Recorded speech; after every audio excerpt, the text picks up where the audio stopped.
दोस्तों, वीडियो को स्टार्ट करने से पहले मेरी आपसे एक रिक्वेस्ट है। इस चैनल को ग्रो करने के लिए मुझे आपके सपोर्ट की बहुत जरूरत है, तो प्लीज इस चैनल को सब्सक्राइब करके मुझे सपोर्ट जरूर करना। Thank you. कहानी की शुरुआत में हमें बर्फीले पहाड़ों के बीच एक ओल्ड मैन को दिखाया जाता है, जो कि यहाँ एक देवता को जिंदा करने के लिए आया था, जो कि 10,000 साल पहले स्काई प्लेस के युद्ध में मारा गया था। इसके बाद ओल्ड मैन देवता को जिंदा करने के लिए अपनी पावर का यूज करता है। तभी एक लड़का जमीन से बाहर आता है, जिसका नाम चैन होता है। असल में चैन ही स्काई प्लेस का देवता है, लेकिन यहाँ उसे कुछ भी याद नहीं होता और वो अपना नाम भी भूल चुका था। अब ओल्ड मैन को लगता है कि वह उसके किसी काम का नहीं है, इसीलिए वह उस पर अटैक करना शुरू कर देता है। लेकिन चैन अभी भी अपनी पावर का यूज करना जानता था, इसीलिए वह उससे फाइट करने लगता है। लेकिन ओल्ड मैन बहुत ज्यादा पावरफुल था, इसलिए चैन उसका सामना नहीं कर पाता और ओल्ड मैन से पूछने लगता है कि मैं कौन हूँ और तुम मुझे क्यों मारना चाहते हो। तब ओल्ड मैन उससे कहता है कि तुम्हें खुद ही तय करना होगा कि तुम कौन हो, और मैं तुम्हें यहाँ मारने नहीं बल्कि तुम्हारी पावर को चेक करने के लिए आया था। इसके बाद ओल्ड मैन चैन को पहाड़ों से नीचे गिरा देता है और खुद वहाँ से चला जाता है। इसके बाद हम देखते हैं कि चैन एक झील में जाकर गिरता है, जहाँ एक राजकुमारी नहा रही होती है। वह चैन को देखकर चिल्लाने लगती है, जिसके बाद उसके सैनिक चैन को पकड़ लेते हैं और राजकुमारी चैन को महल ले जाकर जेल में डाल देने के लिए कहती है।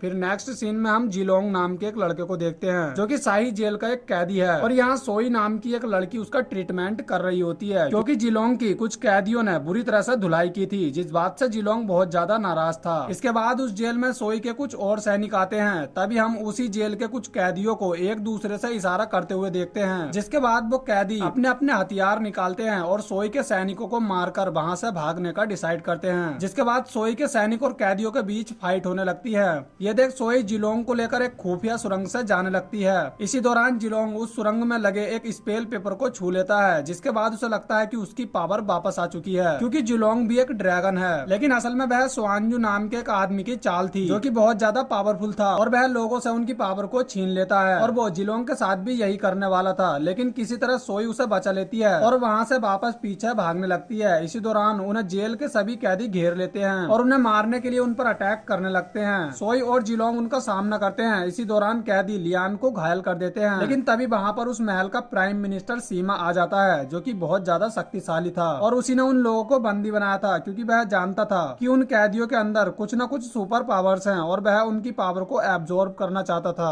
अब सीमा को देख कैदी गुस्से में आ जाते हैं और उस पर अटैक करने लगते हैं। तभी सीमा अपनी शक्ति से उन सभी की पावर को एब्जॉर्ब कर लेता है, जिस वजह से वह कैदी कुछ नहीं कर पाते और सीमा के सामने खुद को सरेंडर कर देते हैं। जिसके बाद उन सबको दोबारा से कैद में डाल दिया जाता है, जिनमें जिलोंग भी शामिल था। दूसरी तरफ हम चैन को देखते हैं, जिसे राजकुमारी जेल में डालने के लिए अपने साथ महल ले जा रही होती है। लेकिन तभी वहाँ पर मास्क पहनकर कुछ गुंडे आ जाते हैं और उन पर अटैक करने लगते हैं। दरअसल राजकुमारी अपने साथ एक बॉक्स लाई होती है, जिसके अंदर दिव्य धनुष रखा हुआ था, यानी कि देवताओं का धनुष रखा हुआ था, जिसे सिर्फ देवता ही इस्तेमाल कर सकते हैं। और उन डाकुओं का मकसद राजकुमारी से उस धनुष को छीनना था। लेकिन तभी हम देखते हैं कि चैन अचानक हवा में उड़ने लगता है और दिव्य धनुष अपने आप निकलकर चैन के पास चला जाता है। इसके बाद चैन उस धनुष के यूज से डाकुओं को मारने लगता है। दरअसल चैन उस धनुष को इसीलिए चला पा रहा था क्योंकि वो भी एक देवता है, लेकिन वह खुद इसके बारे में नहीं जानता। अब सभी डाकू चैन से बहुत ज्यादा डरने लगते हैं और चुपचाप वहाँ से भाग जाते हैं। इसके बाद चैन वहीं पर बेहोश हो जाता है, क्योंकि अभी वह दिव्य धनुष की पावर को कंट्रोल नहीं कर सकता था। इसके बाद राजकुमारी चैन को लेकर अपने महल पहुंच जाती है, जहां सोई उसका स्वागत करती है और राजकुमारी से पूछने लगती है कि वह इतने दिनों से कहां गई थी। तब राजकुमारी उसे बताती है कि वह दिव्य धनुष को लेने गई थी, ताकि उसकी पावर से वह अपने डैड का इलाज कर सके,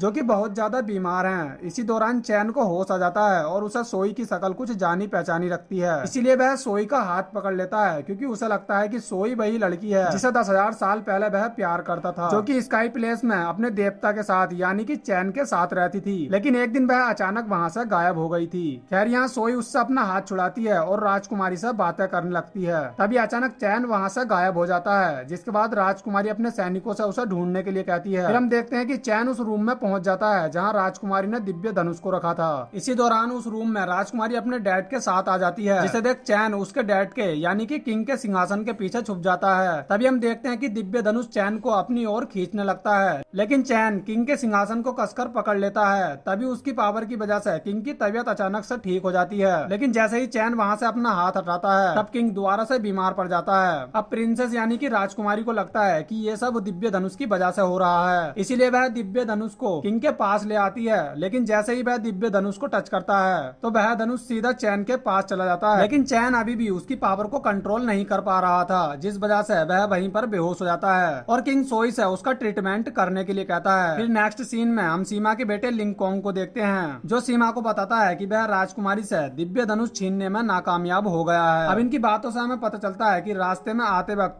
राजकुमारी पर जिन गुंडों ने अटैक किया था वह सीमा के ही लोग थे। यहाँ लिंगकोंग सीमा को यह भी बताता है कि उसने वहाँ एक लड़के को देखा था जो कि दिव्य धनुष को चलाना जानता था। ये सुनने के बाद सीमा डिसाइड करता है कि वह उस लड़के को ढूंढकर उसकी पावर को एब्जॉर्ब कर लेगा और किंग के खिलाफ लड़ाई में उसका यूज करेगा।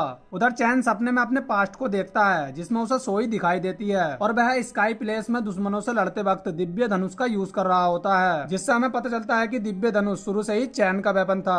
इसके बाद चैन की आंख खुल जाती है और वो सोई को अपने रूम में पाता है। चैन सोई से पूछता है कि क्या वह वही लड़की है जो स्काई प्लेस में उसके साथ रहती थी, जिससे वह प्यार करता था, जिस पर सोई उसे मना करती है। इसके बाद वह चैन को एक दवाई देती है जिससे वह दिव्य धनुष की पावर को कंट्रोल कर सकता है। इसी दौरान वहाँ लिंगकोंग आ जाता है और सोई से चैन के बारे में पूछने लगता है, जिस पर सोई उससे कहती है कि वह इसके बारे में कुछ नहीं जानती। यहाँ लिंगकोंग सोई से कहता है कि वह बहुत जल्द उससे शादी करने वाला है, लेकिन सोई उसे बिल्कुल पसंद नहीं करती। इसके बाद लिंगकोंग वहाँ से चला जाता है, लेकिन जाते वक्त चैन एक जगह छुपकर उसके शूज को नोटिस करता है। इसके बाद वह सोई को बताता है कि लिंगकोंग वही शख्स है जिसने रास्ते में प्रिंसेस पर अटैक किया था, क्योंकि मैंने उस आदमी के शूज को अच्छी तरह से देखा था। अब सोई को भी उसकी बातों पर यकीन हो जाता है। उधर महल में मास्क पहनकर कुछ गुंडे किंग पर अटैक करने आते हैं, लेकिन तभी वहाँ पर सीमा आ जाता है और उन गुंडों को पकड़कर जेल में डलवा देता है। फिर वह राजकुमारी से चैन के बारे में पूछता है, जिस पर राजकुमारी उससे कहती है कि वह उसके बारे में कुछ नहीं जानती क्योंकि वह वहाँ से भाग गया था। इसके बाद सीमा सोई को अपने पास बुलाता है और अपने बेटे लिंगकोंग से उसकी शादी कराने का डिसाइड करता है। हालांकि सोई उसे बिल्कुल पसंद नहीं करती, लेकिन वह फिर भी उसे ना नहीं कर पाती। उधर चैन को राजकुमारी पकड़ लेती है और उसके साथ एक गेम खेलने लगती है, लेकिन चैन बड़ी ही चालाकी से राजकुमारी को होस्टेज बना लेता है। अब सीमा को भी चैन के बारे में पता चल जाता है, जिसके बाद वह सोई और लिंगकोंग के साथ चैन के पास जाता है और लिंगकोंग किसी तरह राजकुमारी को चैन से छुड़ा लेता है। जिसके बाद चैन उन पर अटैक करने के लिए अपनी पावर का यूज करने का ट्राई करता है, लेकिन पावर यूज ना कर पाने की वजह से वह कुछ नहीं कर पाता और सीमा उसे जेल में डलवा देता है। अब जेल में उसे जिलोंग मिलता है जो उसे बताता है कि वह ड्रैगन फैमिली का वंशज है और स्काई प्लेस में हुए युद्ध में उसने भी भाग लिया था। खैर इसके बाद हम सोई को देखते हैं, जिसे आज लिंगकोंग के साथ शादी कराने के लिए तैयार किया जा रहा होता है, लेकिन वह चैन और जिलोंग को जेल के अंदर नहीं देख सकती, इसीलिए वह सीमा को बिना बताए उन दोनों को जेल से आजाद कर देती है। फिर जिलोंग चैन को बताता है कि आज सोई की लिंगकोंग के साथ शादी होने वाली है, लेकिन चैन उससे प्यार करता है और वो जानता है कि सोई भी उसे पसंद करती है, इसीलिए वह सीधा मैरिज टेम्पल में पहुंचता है जहां सोई और लिंगकोंग एक दूसरे से शादी करने वाले थे।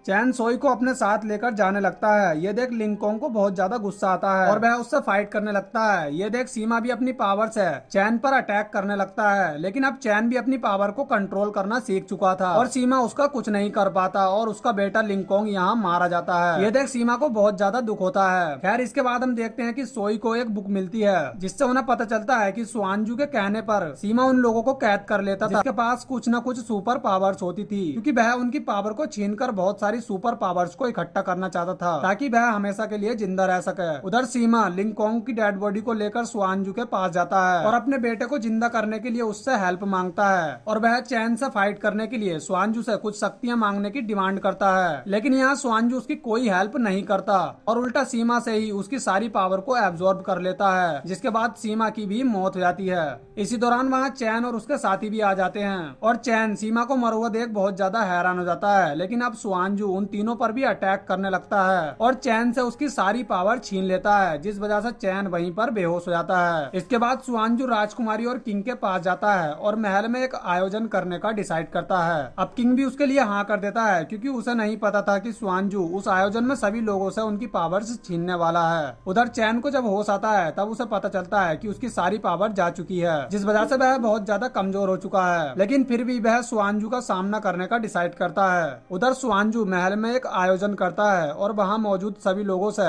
उनकी पावर को एब्जॉर्ब कर लेता है, जिसमें किंग भी शामिल था। राजकुमारी उसे रोकने की कोशिश करती है, लेकिन वह उसे नहीं रोक पाती। तभी वहाँ पर सोई और चैन भी आ जाते हैं और सुआंजू से फाइट करने लगते हैं, लेकिन सुआंजू बहुत ज्यादा शक्तिशाली था, जबकि चैन के पास उसकी पावर भी नहीं थी, इसीलिए चैन उसका सामना नहीं कर पाता। तभी वहाँ पर जिलोंग आ जाता है और सुआंजू का सामना करने के लिए अपने ड्रैगन रूप में आ जाता है। इसके बाद वह सुआंजू से फाइट करने लगता है, लेकिन सुआंजू बहुत ज्यादा पावरफुल था, इसीलिए जिलोंग भी उसका सामना नहीं कर पाता। तभी हम देखते हैं कि एक सच्चा देवता होने के कारण चैन के अंदर उसकी सारी सुपर पावर्स वापस आ जाती हैं और दिव्य धनुष भी अपने आप के पास आता है। ये देख सुआंजू बहुत ज्यादा हैरान हो जाता है और एक खतरनाक स्नेक में बदल जाता है। इसके बाद जिलोंग ड्रैगन रूप में आकर चैन को ऊपर लेकर जाता है, जिसके बाद चैन सुआंजू से फाइट करने लगता है और दिव्य धनुष की हेल्प से सुआंजू के ऊपर बिजली गिरा देता है, जिस वजह से सुआंजू की पूरी बॉडी बुरी तरह से जलने लगती है और अंत में उसकी भी मौत हो जाती है। अब किंग भी बिल्कुल ठीक हो जाता है और बहुत ज्यादा खुश होता है, क्योंकि चैन ने उसके पूरे साम्राज्य को नष्ट होने से बचा लिया है। और इस बात से चैन और उसके साथी भी बहुत ज्यादा खुश होते हैं और इसी के साथ ये मूवी यहीं पर एंड हो जाती है। So thanks for watching guys.